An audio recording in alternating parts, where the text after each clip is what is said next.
अस्सलाम वालेकुम। हमारे पास डायनामिक प्रोग्रामिंग न्यू चैप्टर है, उसका इंट्रोडक्शन देखेंगे।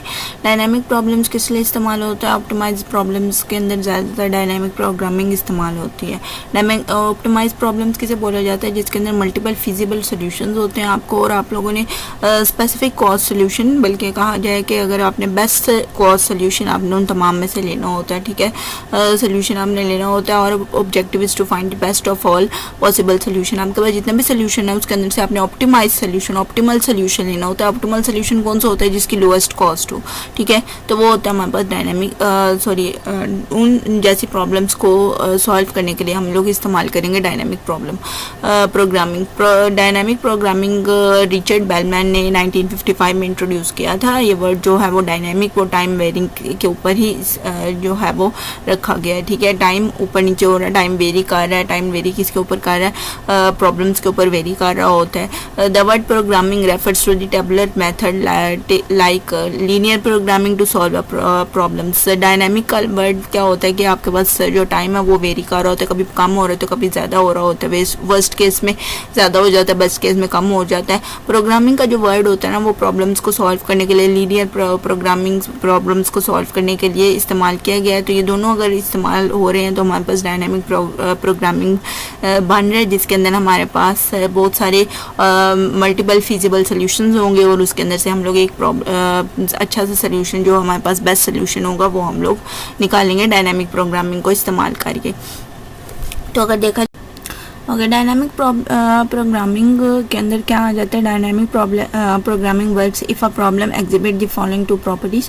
अगर आपके प्रॉब्लम के अंदर ये दो प्रॉपर्टीज़ आ रही है ना, तो आप उसके ऊपर डायनामिक प्रोग्रामिंग लगा सकते हैं, अप्लाई कर सकते हैं। पहली क्या प्रॉपर्टी आ रही है प्रॉब्लम के अंदर कि जी आपके पास ऑप्टिमल सब स्ट्रक्चर। अगर आपके पास जो आपकी ऑप्टिमल, अगर आप लोगों ने सब प्रॉब्लम्स, आपके पास सब सोल्यूशन जो है वो ऑप्टिमल नहीं आ रहे हैं, तो देन आप उसके ऊपर डायनामिक प्रोग्रामिंग लगा सकते हैं। इसका क्या मतलब है कि अगर हम लोग ना शॉर्टेस्ट पाथ की एग्जांपल लें कि आपके पास ये जो है वो ए नोड है, ठीक है, ये आपके पास होम है, और यहाँ से आपने जो है वो स्कूल नोड के ऊपर जाना है, तो आपने शॉर्टेस्ट पाथ लेना है, ठीक है। तो दरमियान में ये बी वाला रास्ता अगर देखा जाए, ये यहाँ पे हमारे पास सी का एक पाथ आ गया, ठीक है, ए टू बी हमारे पास एक पाथ आ गया, बी टू हमारे पास ऐसा आ गया, ठीक है। ये बस सी वाला हम लोग जो है वो निकाल लेते हैं, ऐसा आ गया, ठीक है। और यहाँ से हमारे पास एक डायरेक्ट पाथ आ गया। डायरेक्ट वाला जो पाथ है वो हमारे पास फॉर एग्जांपल ना 23 की कॉस्ट दे रहे हैं। यहाँ पे ये वाला जो है वो एक तो 1 की कॉस्ट दे रहा है, दूसरा जो है वो 22 की कॉस्ट दे रहा है, ठीक है। अब ये जो है वो हमारे पास सब अगर इसका सोल्यूशन देखा जाए तो हमारे पास जो ऑप्टिमल सोल्यूशन है अगर वो देखा जाए, तो ऑप्टिमल सोल्यूशन के अंदर हमारे पास क्या आ रहा है? ए टू बी आ रहा है। ये इसको हम थोड़े से अगर हम और क्या कम कर दें तो 12, ठीक है। एक तो हमारे पास ए टू बी आ रहा है और बी टू एस आ रहा है, लेकिन अगर आप देखें तो बी टू एस की भी जो कॉस्ट है वो काफ़ी ज़्यादा हाई है।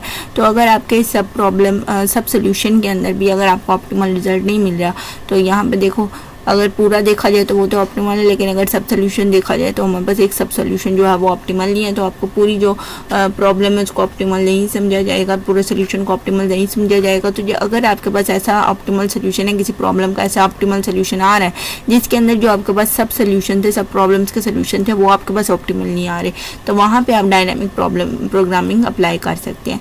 नेक्स्ट आपके पास है ओवरलैपिंग सब प्रॉब्लम्स। अगर आपके पास एक रिकर्सिव एल्गोरिथम है और रिकर्सिव एल्गोरिथम सेम ही प्रॉब्लम को बार बार रिपीट कर रहा है, बार बार इस्तेमाल कर रहा है, बार बार यूज़ कर रहा है ना, तो वहाँ पे आप लोग डायनामिक प्रोग्रामिंग लगा सकते हैं। एक जैसी प्रॉब्लम है लेकिन एक प्रॉब्लम उस दूसरी प्रॉब्लम के ऊपर ओवरलैप कर जाती है, ठीक है, क्योंकि बार बार रिकर्सिव एल्गोरिथम चल रहा है, तो उसके ऊपर भी आप लोग डायनामिक प्रोग्रामिंग लगा सकते हैं। नेक्स्ट देखते हैं।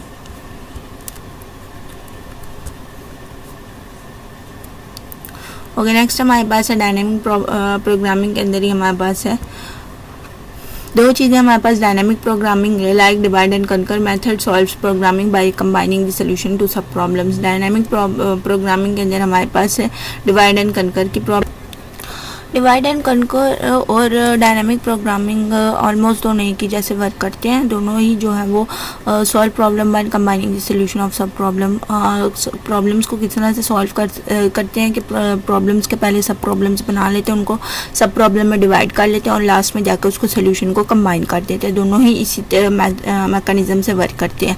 बट यहाँ पे डिवाइड एंड कनकर जो होता है ना वो एल्गोरिथम इंडिपेंडेंट सब प्रॉब्लम्स के ऊपर वर्क करता है। इंडिपेंडेंट सब प्रॉब्लम्स का क्या मतलब है कि एक सब प्रॉब्लम दूसरी सब प्रॉब्लम के ऊपर जो है वो बिल्कुल भी डिपेंड नहीं कर रही। अपना उसका अलग जो है वो इनपुट है, उसके अलग आउटपुट आएगी आपके पास, वो दूसरे के ऊपर डिपेंड नहीं कर रही। नो ओवरलैपिंग वर्क, एक दूसरे के ऊपर काम ओवरलैप नहीं कर रहा है। ये नहीं होता कि लाइक इधर से इनपुट यहाँ पे आएगा, फिर यहाँ से जो आउटपुट आएगा वो इसको एज अ इनपुट मिलेगा, ऐसा बिल्कुल नहीं है। चीज़ें ओवरलैप नहीं कर रही। इसका इनपुट और आउटपुट बिल्कुल मुख्तलिफ है, इसका इनपुट और आउटपुट बिल्कुल मुख्तलिफ है।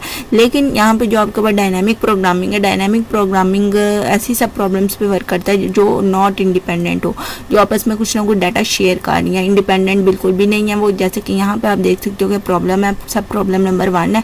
अब यहाँ पे सब प्रॉब्लम नंबर 1 का जो सोल्यूशन है वो आपके पास एज अ इनपुट सब प्रॉब्लम नंबर 3 में जा रहा है और एज अ इनपुट सब प्रॉब्लम नंबर 4 में जा रहा है। तो ये एक दूसरे के साथ कुछ ना कुछ शेयरिंग कर रही है।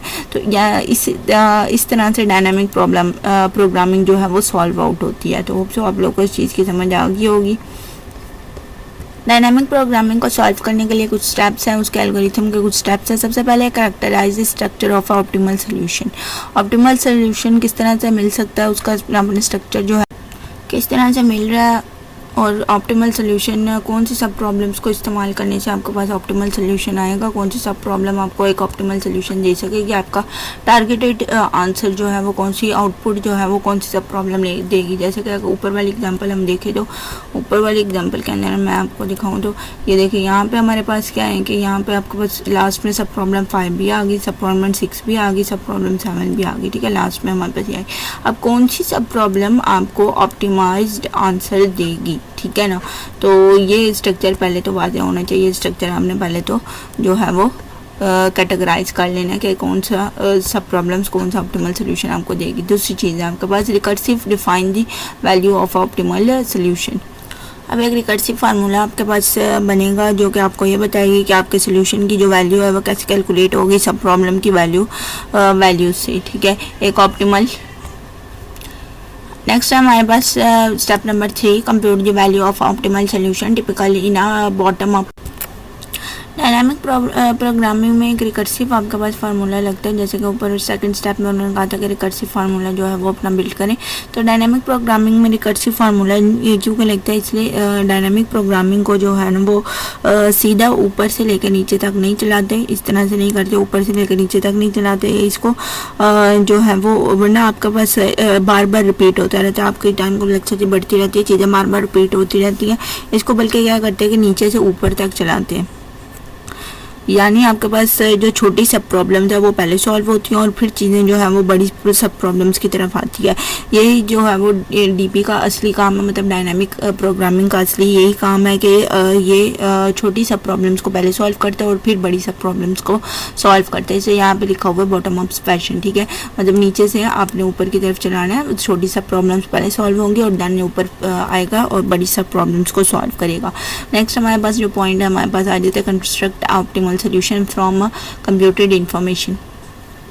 लास्ट पॉइंट के अंदर आपके पास जो इन्फॉर्मेशन स्टोर होती है, जो इन्फॉर्मेशन कंप्यूटेड स्टोर होती है आपकी, उससे ही हम अपना ऑप्टिमल सोल्यूशन जो है वो कंस्ट्रक्ट करते हैं। तमाम चीज़ें कि सिर्फ वैल्यू ही नहीं हमें पता लगती बल्कि ये भी पता चलता है कि कौन सा सोल्यूशन हमने लिया है, कौन सा रास्ता लिया है, कौन सी चीज़ें हम लोगों ने सिलेक्ट की हैं एंड देन हम आपके पास एक ऑप्टिमल सोल्यूशन किस तरह से कंस्ट्रक्ट हुआ है। तो ये तमाम चीज़ें, ये चारों चीज़ें हम डायनामिक प्रोग्रामिंग के एल्गोरिथम्स के अंदर इस्तेमाल करेंगे। अब तो आपको इस चीज़ की समझ आ गई होगी। अल्लाह हाफिज़।